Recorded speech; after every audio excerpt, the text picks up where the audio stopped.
எப்படி போனாலும் ஸ்டாலின் 45 விழுக்காடு வாக்குக்கு மேல எடுப்பாருங்கிறது என்னோட ஆணித்தரமான கருத்து. எடப்பாடி பழனிசாமி 35 விழுக்காடு 30 விழுக்காடு தாண்ட மாட்டாருங்கிறது என்னோட கருத்து. ஸோ ஸ்டாலினுக்கும் எடப்பாடி பழனிசாமிக்கும் 10 விழுக்காடுக்கு மேல டிஃபரன்ஸ் இருக்கும். அப்போ மீண்டும் இந்த பாஜக எடுத்த 11.4 என்டிஏ எடுத்த 18 விழுக்காடு எங்க போகும்னா என்னோட கணக்குப்படி அது சீமானுக்கு போகும். நான் கணக்கு போடுறேன்.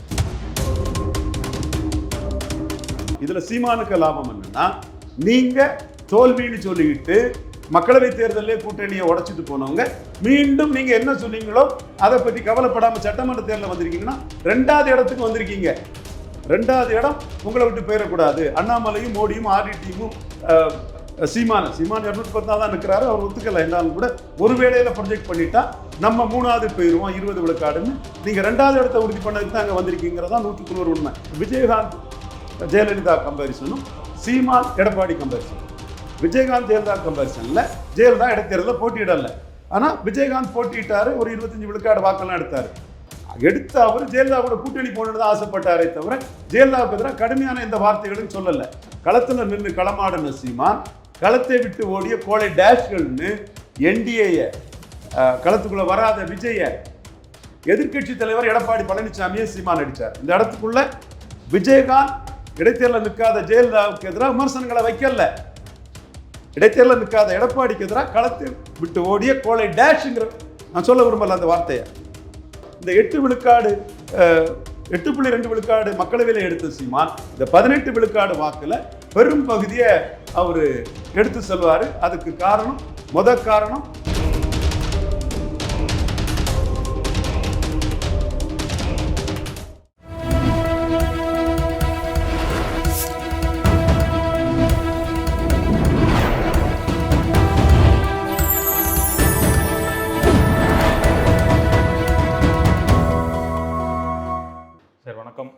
வணக்கம் ஸ்ரீதர் சார். சார், இப்போ கேண்டிடேட் லிஸ்ட்லாம் அனௌன்ஸ் பண்ணிட்டாங்க. பிஜேபியில் இன்னும் அனௌன்ஸ் பண்ணலை. அதை பற்றி நான் தனியாக ஒரு கேள்வி கேட்குறேன். இதை வச்சு முதல் கட்டமாக உங்களோட பார்வை என்ன சார்? சார், நீங்கள் இந்த தேர்தல் திமுக கழகம் எளிதாக வெற்றி பெறுவாங்க சார். எல்லாமே லாஜிக்காக நான் சொல்கிறேன். 96ஆம் ஆண்டு ஜெயலலிதா அம்மையார் தோல்வி அடைஞ்சாங்க. தோல்வி அடைஞ்சவங்க அவங்க புதுக்கோட்டை இடைத்தேர்தலே வெற்றி பெறலைனாலும் எமர்ஜ் ஆகிட்டாங்க. திருநாக்கர் சண்ணன் தான் அதை ஆர்கனைஸ் பண்ணி பண்ணார். பட் அவங்க திருநாக்கர் சண்ணனை மட்டம் தட்டதுக்காக ராமராஜனுக்கு நன்றி தெரிவித்து இது பண்ணாங்க. எனிவே இரட்டையிலையும் அந்த அமைப்போட எமர்ஜ் ஆகிட்டாங்க. அதுக்கப்புறம் 98 மக்களவை தேர்தல் 30 இடங்களை பெற்றாங்க. மத்திய அரசில் ஆட்சி பொறுப்பு அதிமுககாரங்க தம்பித்துறை போன்றவங்களாம் அமைச்சராக இருந்தாங்க. கடம்பூர் ஜனார்த்தன்லாம் இருந்ததை நம்ம பார்த்தோம். 99 2001ஆம் ஆண்டு மக்களவைக்கு முன்னாடி 2001ஆம் ஆண்டு சட்டமன்ற தேர்தலுக்கு முன்னாடி நடந்தது. 99ஆம் ஆண்டு மக்களவை தேர்தல். அதில் 42 விழுக்காடு வாக்குகள் ஜெயலலிதா அம்மையார் எடுத்துட்டாங்க. 41 பாயிண்ட் சம்திங். அது அவங்க தலைமையில் காங்கிரஸுக்கு ஒரு 11 சீட்டை கொடுத்து சிபிஎம் சிபிஐ எல்லாம் சேர்த்து எடுத்தாங்க. அதற்கு பிறகு தன் கூட்டணி பலத்தை அவங்க வெற்றி பெறதுக்கு உயர்த்தினாங்க. மூப்பனார் ஐயா அவர் ஒரு 7 விழுக்காடு வாக்கு எடுத்திருந்தார். அவரை கூட்டணியில் சேர்த்துட்டாங்க. டாக்டர் ஐயா திமுக அணியில் வெற்றி பெறா இருந்தார். அவரையும் சேர்த்துட்டாங்க. ஸோ 42, மூப்பனாருக்கு ஒரு 6-7%, டாக்டர் ஐயாவுக்கு ஒரு 5, எல்லாம் சேர்ந்து 50 விழுக்காடு வாக்கெடுத்து அவங்க வெற்றி பெற்றாங்க. மக்களவை தேர்தலில் கடைசியாக நடந்த தேர்தலில் 42 எடுத்தவங்க பாமக தமாக 2 பேரையும் சேர்த்துக்கிட்டு 50 விழுக்காடு வாக்கெடுத்து 2001ஆம் ஆண்டு வெற்றி பெற்றாங்க. அப்படி ஒரு நிலைமையில் எடப்பாடி பழனிசாமி இல்லை. சும்மா இவங்க 2021 சொல்லி அந்த சட்டமன்றமே பண்ணுறாங்க. மக்களவை தேர்தல் நடந்திருக்கு. அதில் பல மாற்றங்கள் நடந்திருக்கு. குறிப்பாக பிஎம் கேண்டிடேட் இல்லாத எடப்பாடி பழனிசாமி சீமான் பலகீனப்படுத்தியிருக்கிறார். இதை நயவஞ்சக நரிகள் ஊடகத்தில் மறைக்கிறாங்க.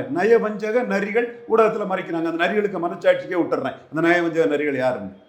அதே மாதிரி 2011ஆம் ஆண்டு ஜெயலலிதா ஆட்சிக்கு வரும்போதும் கூட அவங்க 2006ஆம் ஆண்டு தோக்குறாங்க. 40 விழுக்காடு வாக்கெடுத்து தான் தோக்குறாங்க. ஆனால் 2009ஆம் ஆண்டு அவங்க ஒரு அணியில் 13 சீட்டு ஜெயிக்கிறாங்க. 37 விழுக்காடு வாக்கு எடுக்கிறாங்க. விஜயகாந்த் ஒரு 10 விழுக்காடு வாக்கு எடுக்கிறாரு. ஸோ அவங்க 2 பேரும் சேரும்போது அது ஒரு காம்பினேஷன் கெமிஸ்ட்ரி ஆகி வட தமிழகத்துலலாம் 10 விழுக்காடு இல்லை, விஜயகாந்த் அதிகமாக டிரான்ஸ்ஃபர் பண்ணி அவங்க வெற்றி பெறாங்க. வெற்றி பெறுவதற்கான அரித்மெட்டிக் ஜெயலலிதாவுக்கு வீழ்ந்த பிறகு 2001லேயும் இருந்து 11லேயும் இருந்து. ஸோ அந்த வாய்ப்புகளை ஜெயலலிதா பயன்படுத்திக்கிட்டாங்க. அப்படி ஒரு நிலைமை இன்னைக்கு எடப்பாடி பழனிசாமிக்கு இல்லை. எடப்பாடி பழனிசாமி 2021ஆம் ஆண்டு இரட்டை தலைமையாக விழுந்தார். ஒற்றை தலைமையானதுல அவர் 13 விழுக்காடு வாக்குகள் ஓபிஎஸ்ஸால நஷ்டப்பட்டார். ஓபிஎஸ் 1 விழுக்காடு தான் வந்திருக்கலாம், ஆனால் 13 விழுக்காடு வாக்கு அந்த கட்சியின் தன்மை மாறினால நஷ்டப்பட்டார். குறிப்பா மேற்கு மண்டலத்தில் வெள்ளாள கவுண்டருக்கான கட்சியா மாறிட்டு. இதை சொல்றதுக்கு மற்றவனுக்கு முதுகெலும்பு இல்லை. முதுகெலும்பு இல்லாதவனை நான் என்ன செய்ய முடியும்? முதுகெலும்பு இல்லாதவன்லாம் அரசியல் விமர்சலாக வந்துட்டான், நம்ம என்ன செய்ய முடியும்? நமக்கு முதுகெலும்பு இருக்கு, அந்த துணிச்சல் இருக்கு. தாளக்கடப்பாரை தற்காப்பதே தர்மங்கிற ஐயா வைகுண்டர் வழியில தாழ்நிலை நாடா இருக்க துண்டனா வந்ததுனால எல்லா இடமும் ஒரே மாதிரி பேசுவோம். எந்த இடத்துலையும் மனசுல பட்டதை டாண்டாணி பேசக்கூடிய தன்மை நம்மகிட்ட இருக்கு. அதே மாதிரி இங்கேயும் வந்து இது ஒரு வன்னியர் கட்சிங்கிற லெவல் ஆகி போச்சு. ஓபிஎஸ் நீக்கத்தால 4 வன்னியர்களும் அதிமுக விட்டு வெளியேறிட்டாங்க, 4 வெள்ளாள கவுண்டர் வெளியிட்டாங்க, முக்குலத்தோரும் எதிராக போயிட்டாங்க. ஓகே, இதெல்லாம் ப்ராசஸ். இந்த ப்ராசஸின் விளைவு 2009ஆம் ஆண்டு 13 சீட்டு ஜெயலலிதா ஜெயித்து கலைஞருக்கும் ஜெயலலிதாவுக்கும் 5 விழுக்காடு தான் வித்தியாசங்கிற ஒரு சூழ்நிலை மாறி 1999ஆம் ஆண்டு ஜெயலலிதா அம்மையார் ஒரு 10-11 சீட்டுகிட்ட ஜெயித்து கலைஞருக்கும் ஜெயலலிதா அம்மையாருக்கும் 5 விழுக்காடு தான் வித்தியாசங்கிற நிலைமை மாறி எடப்பாடி பழனிசாமிக்கும் ஸ்டாலின் அணிக்கும் வந்து வித்தியாசம் வந்து 24 விழுக்காடுங்கிற அளவுக்கு ஒரு ஹெவி வித்தியாசம் வந்துட்டு. இதைத்தான் கருத்து பார்வையற்றவர்கள் பார்க்க மறுக்கிறாங்க. ஏன்னா சீமானுக்கு எழுச்சி அவங்களுக்கு தாங்க முடியல, தீல மிதிச்ச மாதிரி அவ்வா பண்ணி கதறாங்க. அந்த கதறவங்களுக்கு மனச்சாட்சிக்கே விட்டுறேன், வரும் நாட்கள் அவங்க பேரையும் சொல்லிடுறேன் நான். ஸோ இப்போ எடப்பாடி பழனிசாமிக்கு பொசிஷன் 2001 ஆட்சிக்கு வந்த ஜெயலலிதாவோட ஒப்பிடும்போது 11 மீண்டும் ஆட்சிக்கு வந்த ஜெயலலிதாவோட ஒப்பிடும்போது அவர் இருக்கிறது இன்னைக்கு 20 விழுக்காடு வாக்கில் தான் இருக்கிறார். 20 விழுக்காடு வாக்கில் தான் அவர் இருக்கிறார். இதுல இவர் கூட நின்ன திமுக கூட்டணிக்கே போயிடுச்சு. கலைஞர் மாதிரி இல்லாம ஸ்டாலின் தன் கூட்டணியை பலப்படுத்திட்டாரு. தெலுங்கு தாய்மொழி மக்களை கன்சால்டேட் பண்றதுக்காக நாயுடு, ரெட்டி, ஓயர், ஒட்டர், தொட்டிய நாயக்கர், 24 மணி தெலுங்கு செட்டியார், தேவாங்கர் செட்டியார்னு தெலுங்கு தாய்மொழி மக்களையும் பிற தெலுங்கு மக்களையும் கன்சால்டேட் பண்றதுக்காக ஸ்டாலின் வந்து தேமுதிகவுக்கு வந்து 2.7 விழுக்காடு வாக்கை மதிச்சு 10 சீட்டு கொடுத்திருக்கிறார். இது தெரியாம 2021 இருந்து கடந்த காலத்தின் கைதிகளாட்டு தேமுதிக எடுத்த 0.4 விழுக்காடு வாக்கை பற்றியே பலரும் பேசிட்டு இருக்காங்க. அது உண்மை அல்ல. நான் தெளிவா சொல்றேன், ஜெயலலிதா மக்களவை தேர்தலில் குறிப்பிடத்தக்க வெற்றியை பெற்றுதான் அவங்க வந்து 2011 வெற்றி பெற்றாங்க. அத்தகைய ஒரு தாக்கத்தை எடப்பாடி பழனிசாமி ஏற்படுத்தலை. இப்போ அவர் 20 விழுக்காடுல இருக்கிறார். இந்த சைடு 18 விழுக்காடு ஓட்டுள்ள அணியில இருந்து அவருக்கு வந்து ஒரு 4 விழுக்காடுக்கு தான் அவரு சீட்டு கொடுத்திருக்காரு. 11.4க்கு ஒரு 4 விழுக்காடுக்கு தான் சீட்டு கொடுத்திருக்கிறார். ஒரு 4 விழுக்காடுக்கு தான் சீட்டு கொடுத்திருக்கிறார். ஆனா நீங்க அப்படி அல்ல, 7 விழுக்காடு எடுத்த மூப்பனாருக்கு 2001 40 சீட்டு கிட்ட ஜெயலலிதா அம்மையார் கொடுத்தாங்க. அந்த வாக்குக்கு தக்கன சீட்டை கொடுத்தாங்க. அதே மாதிரி 2011 8-10 வாக்கெடுத்த விஜயகாந்துக்கு 41 சீட்டு கொடுத்தாங்க. அந்த ஓட்டு டிரான்ஸ்ஃபர் கொடுத்தாங்க. இங்க 11.4 விழுக்காடு வாக்கெடுத்த பாஜகவுக்கு எடப்பாடி பழனிசாமி 4 விழுக்காடுக்கு தான் சீட்டு கொடுத்திருக்கிறார். அண்ணாமலையை முன்னிறுத்தி உள்ள ஓட்டு. ஸோ அந்த வாக்குல ஒரு 4 விழுக்காடு தான் இங்க டிரான்ஸ்ஃபர் ஆகிறதுக்கான வாய்ப்புகள் இருக்குது. அடுத்தபடியா எடப்பாடி பழனிசாமி ஒரு 4.3 விழுக்காடு எடுத்த டாக்டர் ராமதாஸ் இதுல அன்புமணிக்கு ஒரு 3.5 விழுக்காடுக்கு தக்கன ஒரு சீட்டை கொடுத்திருக்கிறார். 23 கூட்ட எடுத்ததுல 18 கொடுத்துட்டாரு. அன்புமணியை பெரிய சக்தியா நினைச்சு கொடுத்துட்டாரு. நல்ல சீட்டுகளையும் கொடுத்திருக்காரு அன்புமணிக்கு. அன்புமணி அதுல கலைஞமுன மாதிரி இல்லாம கொஞ்சம் நல்ல சீட்டுகளை வாங்கியிருக்காருன்னு நமக்கு தெரியுது.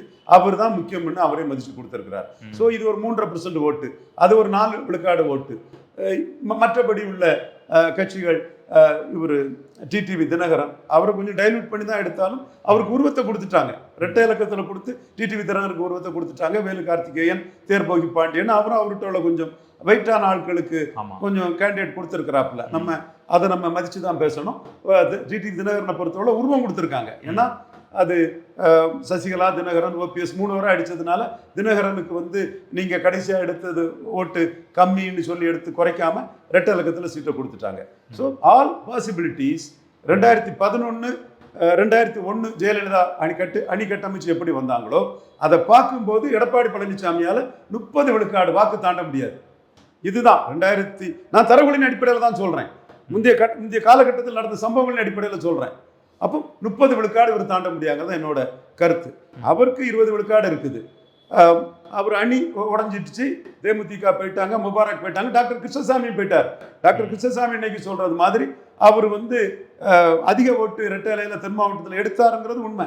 தேவேந்திர குல வேளாளர்களே முழுக்க எடப்பாடி பழனிசாமிக்கு எதிராக அவர் திருப்புறாரு, பண்ணையார்த்தனங்கிற ஒரு வார்த்தையை சொல்றாரு. அவர் தேவேந்திர குல வேளாளருக்கும் பறையருக்கும் பாதிப்பு வரக்கூடிய அளவுக்கு அருந்ததியர் உள்ஒதுக்கீட்டுக்கு எடப்பாடி பழனிசாமி கொங்க மையமாக வச்சு, கொங்கலை ஜெயிக்கிறதுக்காக போனதை மையமாக வச்சு அவருக்கும் எடப்பாடி பழனிசாமிக்கு ஒரு மோதல் உருவானதுனால இன்னைக்கு அவரை கலத்தி விட்டுட்டு தேவேந்திர குல வேளாளர் பறையர் வாக்குகளை மதிக்காம அருந்ததியர் வாக்கு மதிச்சு அவர் போனார். அங்கதான் சீட் கண்ணு விட்டு வரணும்னு எடப்பாடி பழனிசாமி கருதுறாரு. அப்போ இந்த அரசியல் கணக்கை நான் ரொம்ப தெளிவாக தான் என் கடந்த கால அனுபவத்தில் இருந்து நான் 77 எமர்ஜென்சி எதிர்த்து ராமச்சந்திர நாயுடுக்கு ஆதரவாட்டு, நாயுடுங்கிறதுனா நாம் ஜாதி பார்க்காம ஐயா பாரா எமர்ஜென்சி எதிர்த்தவர்னு அவருக்காக இன்னும் மத்திய அமைச்சராக இருந்தாருங்கிறது சொல்றதுக்காக தான் நான் சொல்றேன்.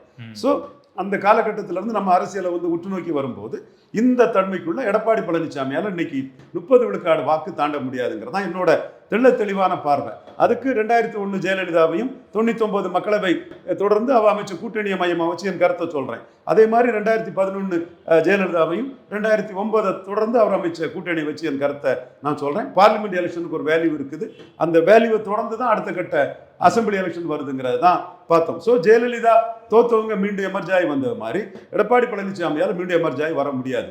ஒருவேளையில் அவர் இரட்டை தலைமையா இருந்து ஓபிஎஸ்க்கும் ஒரு முக்கியத்துவத்தை கொடுத்து பொதுத்தள தலைவர் பரதண்ணி ஜெயலலிதாவால் பாராட்டப்பட்ட ஓபிஎஸ் இருந்து முக்குலத்தோரும் ஒரு இலையில முக்குலத்தோர், ஒரு இலையில எடப்பாடி பழனிசாமி இவர் வேலுமணி போட்டார் இல்லையா, ரெண்டு 50-50 ரெண்டுவருக்குமான தலைமைன்னு சொல்லும்போது நான் வெள்ளாள கவுண்டர்களும் திருப்தி அடைஞ்சுக்கிட்டாங்க மேற்கில், நான் வன்னியர்களும் திருப்தி அடைஞ்சுக்கிட்டாங்க வடக்க. இப்போ அந்த ரெண்டு சமூகமும் வந்து ஓபிஎஸ்க்காக இல்லை, ஓபிஎஸ் நீக்கப்பட்டு இந்த கட்சியின் தன்மை ஒரு அபகரிக்கும் தன்மை கொண்ட, ரெண்டு ஜாதியோட அபகரிக்கும் தன்மை கொண்ட ஒரு நிலை அவங்க வெளியேறிட்டாங்க. அது மக்களவை தேர்தலில் தெளிவாக தெரிஞ்சுது. மேலும் இந்த ப்ராசஸ் தான் சட்டமன்ற தேர்தலும் இருக்கும். ஸோ 20 விழுக்காடு எடப்பாடி பழனிசாமி ஓட்டுங்கிறது அவர் பிஎம்ஐ சொல்லாமல் எடுத்த ஓட்டு ப்ளஸ் பாமக மூலமாக ஒரு 3.5 விழுக்காடு வாக்கு டிரான்ஸ்ஃபர் ஆக வாய்ப்பு இருக்குது. பாஜக 11.4 ஒரு 4 விழுக்காடுக்கு தான் சீட்டு கொடுத்துருக்காரு. அந்த ஓட்டு மோடி பிரதமர் விழுந்த ஓட்டு, திமுக வேண்டாம் அண்ணா திமுக வேண்டாம்னு விழுந்த ஓட்டு, ஒரே குட்டையில் உரிய மட்டைகள் விழுந்த ஓட்டு, அண்ணா திமுக ஊழல் விழுந்த ஓட்டு, ஜெயலலிதா எம்ஜிஆர் ஊழல்னு அண்ணாமலை சொல்லி அடிச்சு எடுத்த ஓட்டுன்னு சொல்லும்போது அந்த வாக்குகள் தனக்கு டிரான்ஸ்ஃபர் ஆகாதுன்னு அவரே புரிஞ்சுக்கிட்டு 2வது இடத்தை தக்க வைக்கிறதுக்காக பாஜக கூட்டணிக்கு வந்தவர் உங்க ஓட்டுல எனக்கு 4 விழுக்காடு தான் வரும், அதற்கு உரித்தான 27 சீட்டோட நீங்க நின்றுகிடுங்கன்னு அமித்ஷா, மோடி, இவர் நிதின் நாபின் சின்ஹா, கோயல் எல்லாத்துக்கிட்டமே சந்தோஷ் எல்லாத்துக்கிட்டமே தெளிவாக சொல்லி உங்க பலம் 4 விழுக்காடு தாங்க, இதுக்கு மேல என்னால் சீட் தர முடியாதுங்க. அது மோடி பிரதமர் வந்த வாக்கு, அண்ணாமலைக்காக வந்த வாக்கு, இது வராது. ஸோ அவர் 4 விழுக்காடோட அதை நிறுத்திட்டார். 4 விழுக்காடு வாக்கு அவங்கள வச்சு கிடைக்க வாய்ப்பு இருக்குது. ஸோ இந்த இடத்துல மொத்தமாக அவர் 30 விழுக்காடு வாக்கு தான் அவர் எடுப்பார். ஸ்டாலினை பொறுத்த அளவில் அவர் வந்து 47.3 விழுக்காடு வாக்குகள், நான் 48 எடுப்பாருன்னு. பாராளுமன்ற தேர்தலில் அவரை முன்னிறுத்தி எடுத்த வாக்கு 2019 ஸ்டாலின் வந்து ராகுலை முன்னிறுத்தி எடுத்தாரு, அதுல 6 விழுக்காடு இழந்தாரு. இழந்ததுல 4.5 விழுக்காடு சீமானுக்கு போச்சு.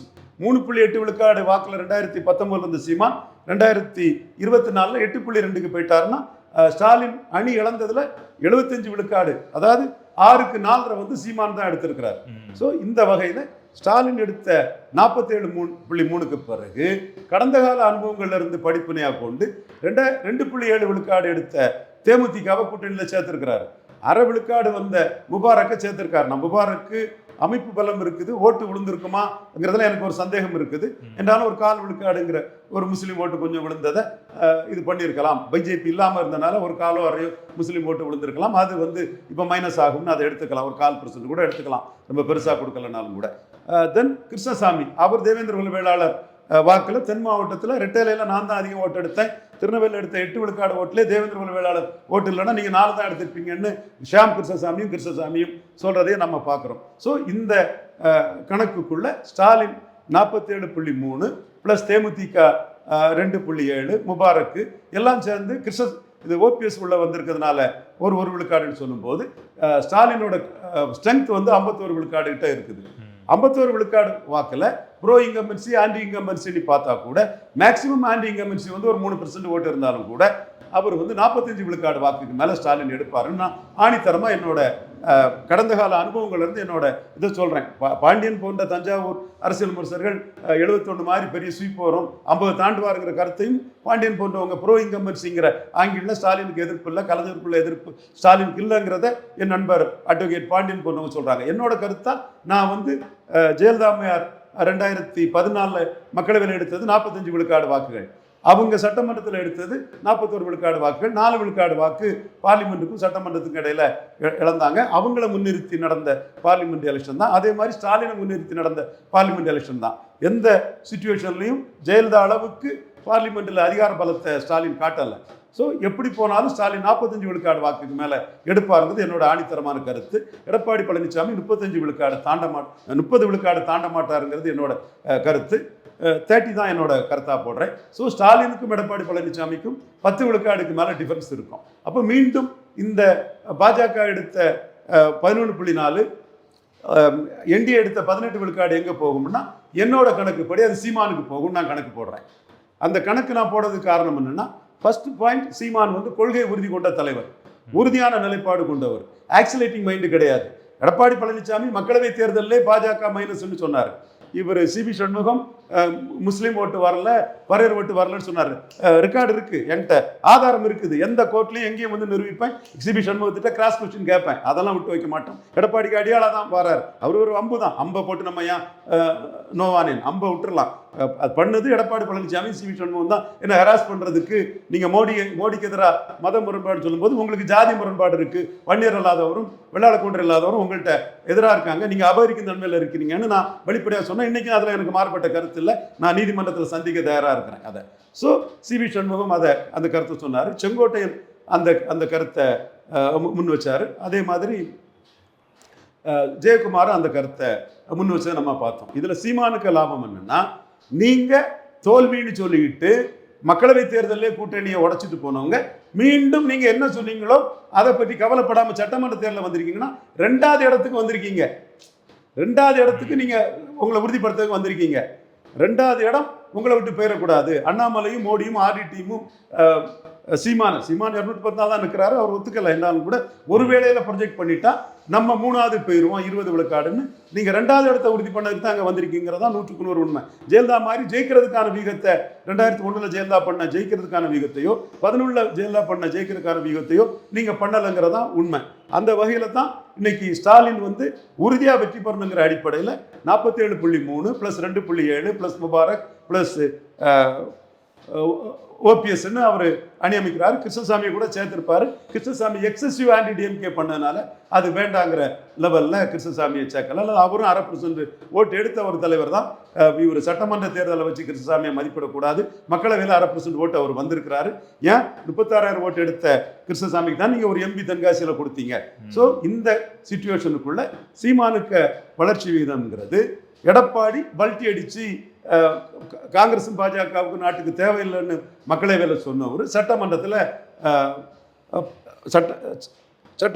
பல்ட்டி அடித்து 2வது இடத்துக்கு பாஜக காம்ப்ரமைஸ் பண்ணிட்டார். அப்போ சீமானுக்கு இமேஜ் வந்து வளருது. இதை இந்தியா டுடே மணினாலும் சரி, ரங்கராஜ் பாண்டேனாலும் சரி, மற்ற சகோதரனாலும் சரி, சீமான் 24 மக்களவை நிலைப்பாட்டிலே உறுதியாக இருக்கிறாரு. எடப்பாடி பல்ட்டிசாமி ஆகிட்டாருன்னு நீங்கள் இன்டெலெக்சுவலி ஆனஸ்டாக இருந்தால் நீங்கள் பதிவு பண்ணணும். மக்கள் முடிவு பண்ணிட்டு, பட் நீங்கள் பதிவு பண்ணணுங்கிறதா என்னோட கோரிக்கை வைக்கிறேன். இன்னொன்று, விஜயகாந்த் ஜெயலலிதா கம்பேரிசனும் சீமான் எடப்பாடி கம்பேரிசனும்.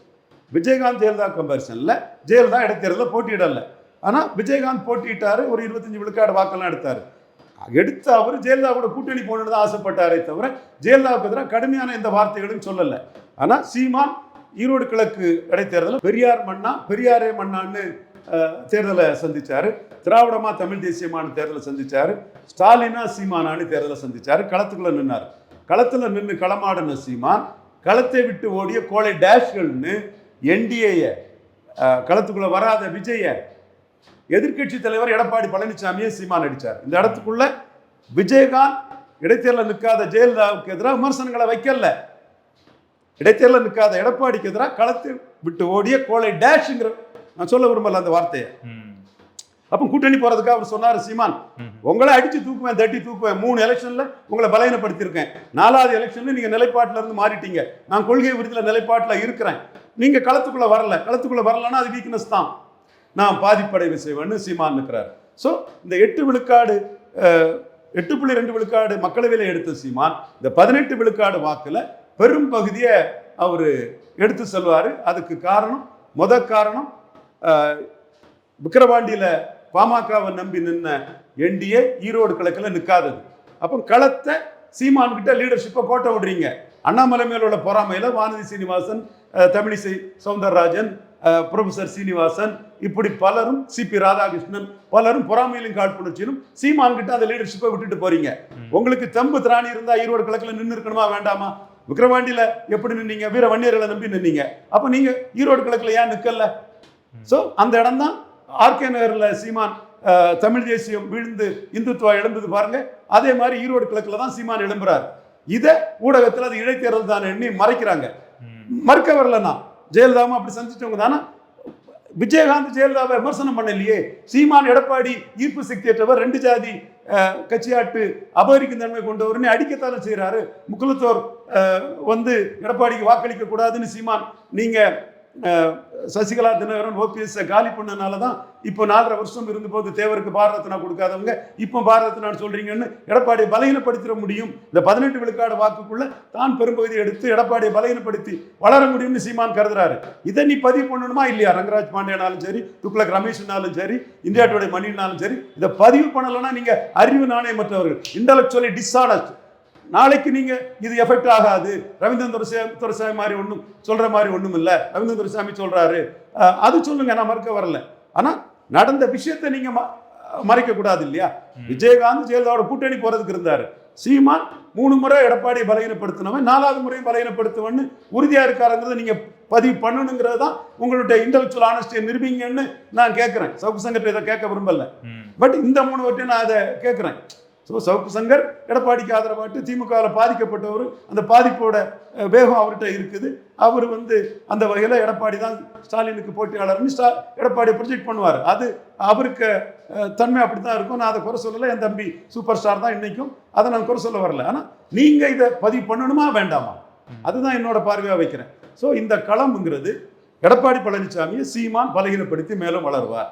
எடப்பாடி பழனிசாமி 2001 ஜெயலலிதா மாதிரியோ 2011 ஜெயலலிதா மாதிரியோ ஆட்சிக்கு வர முடியாது.